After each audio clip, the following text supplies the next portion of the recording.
네, 반갑습니다. 기름진 학점은행제 안 선생입니다. 이번 영상에서는 학점은행제 과락과 관련된 내용을 이야기해보려고 하는데요. 학점은행제를 시작하기 전에 개인 사정으로 인해서 예를 들면 직장을 다니고 있어서 학점은행제에 투자할 시간이 많이 없다던가 아니면 학점만 받으면 되는 상황이라 좀 대충 하고 싶은데 대충 하다가 과락을 받아버리면 어떡하나 이런 사정이 있겠죠. 이와 같이 여러가지 사유로 인해서 시작을 하기도 전에 과락이 나오지는 않을까 걱정을 하시는 분들이 적지 않습니다. 학습자님께서 학점은행제에 충분한 시간을 투자하신다면 과락은 사실상 없다고 보셔도 되는데 앞서 말씀드린 것처럼 그게 아닌 분들도 계시는 만큼 이번 영상에서는 학습자님이 과락에 대해서 걱정하지 않아도 되는 이유를 자세하게 알아보는 시간을 가져보도록 하겠습니다.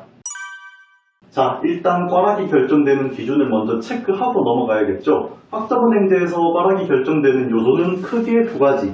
하나는 성적이 100점 만점 중 60점 미만으로 나왔을 때, 다른 하나는 학습자님이 수업 출석률이 80% 미만으로 나왔을 때. 과락받은 학생들의 원인을 조사해보면 참 아이러니하게도 10명 중 8명 이상은 출석률 미달로 인해서 과락이 나옵니다. 과락을 걱정하시는 분들이 신경 쓰시는 내용은 출석률 미달이 아니라 성적 관련된 내용인데 말이죠. 여기서 하나 알고 가면 좋은 것. 실제로 성적 미달로 인해서 과락을 받으시는 분들이 그렇게 많지는 않다는 것입니다. 이유는 이따가 제가 설명해 드릴게요.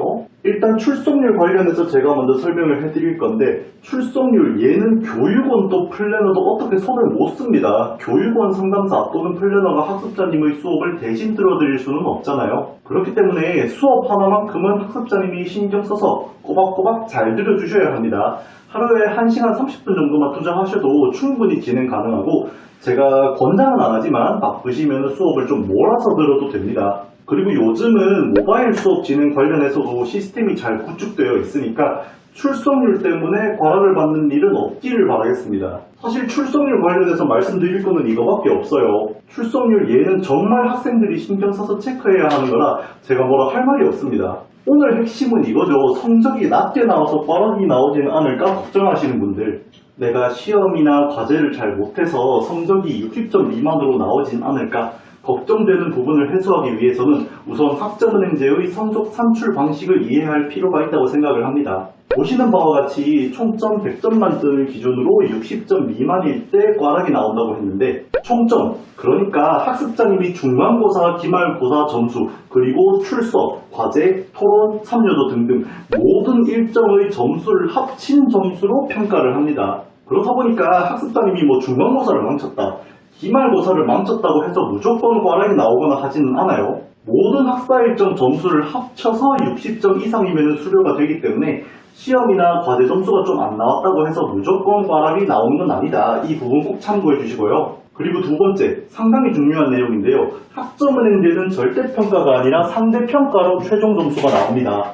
이거 모르시는 분들 생각보다 많더라고요. 예를 들어서 학습자님이 경영학개론 수업을 듣는다고 하면 경영학개론이라는 수업을 나만 신청하는 건 아니잖아요. 다른 학생들도 경영학개론 과목을 신청했을 거 아니에요. 그래서 성적을 평가할 때 1차적으로 학생의 학사 일정 총합점수 100점을 기준으로 평가를 하고 그 다음에 해당 과목을 신청한 학생들끼리 상대평가로 점수를 환산해서 최종 점수가 나오게 되는 겁니다. 이거를 한 줄 요약하면 뭐냐, 총합점수가 60점 미만이라고 해서 환산 점수도 60점 미만이라는 보장이 없다는 것입니다. 애초에 학점은행제가 대학교와는 다르게 수강 학생이 일정하지 않다 보니까 성적 분포를 정확하게 몇 퍼센트 이렇게 표시하는 게 아니라 몇 퍼센트에서 몇 퍼센트까지는 몇 등급 이런 식으로 표시를 해요. 그렇기 때문에 출석률 미달, 시험 응시 안함, 과제 제출 안함 이런 식으로 학습자님이 작정하고 안 하겠다 하는 게 아닌 이상 성적이 좀 낮아도 성적 분포에 맞춰서 점수를 부여해줍니다. 다음으로 설명드릴 내용이 방금 제가 한 말의 연장선이라고 봐야 할 것 같은데요. 교육원은 학생들 편입니다. 학습자분들이 과락을 받으면 교육원 입장에서도 좋을 게 하나도 없습니다.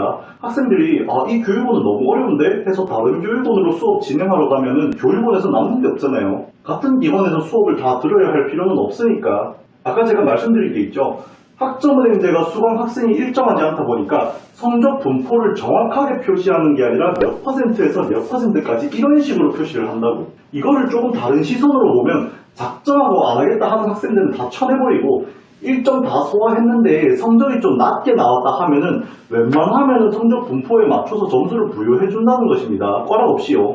그래서 이제 내가 출석은 몰라도 시험이나 과제 점수가 너무 낮게 나와서 허락을 받지는 않을까 걱정하지 않아도 된다 말씀을 드리고 싶어요. 출석률 미달 아니면은 뭐 시험 응시 안 함, 과제 제출 안 함 이런 식으로 학생이 먼저 깽판 치면은 그때는 어쩔 수 없이 꽈랑이 나올 수밖에 없는데 그런 식으로 학생이 작정하고 안 하겠다 하는 게 아닌 이상 교육기관에서는 언제나 학생들의 편의를 봐주려고 노력을 한다 이렇게 생각해 주시면 좋을 것 같습니다. 네, 이렇게 해서 오늘 준비한 내용 모두 설명을 드렸는데요. 추가로 궁금하신 부분이 있거나 학습 상담이 필요하다 하시면 영상 설명란에 있는 오픈 카톡 링크 또는 메일 문의 이용하셔서 문의해 주시면 답변 도와드릴 수 있도록 하겠습니다. 영상 시청해 주셔서 감사합니다. 저는 지금까지 김진학 정은대 안 선생이었습니다.